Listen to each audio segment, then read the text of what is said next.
একদিনে 23,000 কোটি টাকা ধার। তারল্য সংকট ব্যাংকগুলোর পিছু ছাড়ছে না। দৈনন্দিন কার্যক্রম মেটাতেও এখন ধার করতে হচ্ছে। বুধবার একদিনে বাণিজ্যিক ব্যাংকগুলো ধার করেছে 23,000 কোটি টাকার বেশি। এর মধ্যে বিশেষ তারল্য সহায়তার আওতায় কেন্দ্রীয় ব্যাংক থেকে ধার করেছে 20,657 কোটি টাকা।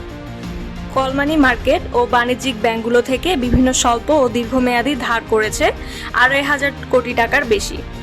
বৃহস্পতিবারও এক ব্যাংক আরেক ব্যাংক থেকে ধার করেছে 4,000 কোটি টাকার বেশি।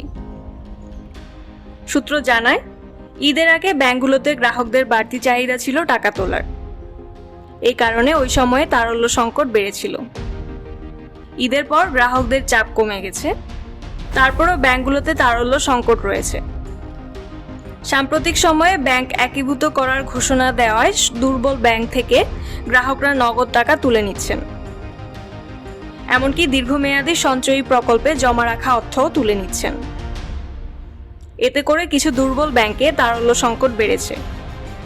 ওইসব ব্যাংক এখন ধারের প্রবণতা বাড়িয়ে দিয়েছে। বৃহস্পতিবার কল মানি মার্কেট থেকে কিছু দুর্বল ব্যাংক 3,900 কোটি টাকা ধার করেছে। এতে সর্বোচ্চ সুদ ছিল 9.5%, সর্বনিম্ন সুদ ছিল 8%। এ সুদহার কেন্দ্রীয় ব্যাংক নানাভাবে মৌখিক নির্দেশনা দিয়ে একটি সীমার মধ্যে রেখে দিয়েছে। এছাড়া স্বল্প ও দীর্ঘমেয়াদী ধার করেছে প্রায় 250 কোটি টাকা। এতে সুদহার ছিল 10 থেকে প্রায় 12%। এর আগে ব্যাংকগুলো কেন্দ্রীয় ব্যাংক থেকে একদিনে সর্বোচ্চ 26,000 কোটি টাকা পর্যন্ত ধার করেছে। কেন্দ্রীয় ব্যাংকের একজন কর্মকর্তা জানান, ব্যাংকগুলো আমদানি ব্যয় মেটাতে কেন্দ্রীয় ব্যাংক থেকে ডলার কেনায় মোটা অঙ্কের অর্থ কেন্দ্রীয় ব্যাংকে আটকে গেছে। এছাড়া বিভিন্ন ট্রেজারি বিল ও বন্ডেও বিনিয়োগ করেছে। ট্রেজারি বিল পুনরায় কিনে নেওয়ার চুক্তি বা রেপোর আওতায় ওইসব অর্থ ব্যাংকগুলোতে স্বল্প মেয়াদে ধার দিচ্ছে। এদিকে ব্যাংকগুলোতে এখনো আমানত বাড়ার চেয়ে ঋণ বাড়ছে বেশি হারে। ঋণ হিসেবে বিতরণ করা অর্থ আদায় হচ্ছেও কম। এসব কারণে ব্যাংকগুলোতে তারল্য সংকট বেড়েছে। বাজারে নিত্যপণ্যের দাম মাত্রা অতিরিক্ত বেড়ে যাওয়ায় মানুষের সঞ্চয় করার মতো সক্ষমতা কমে গেছে।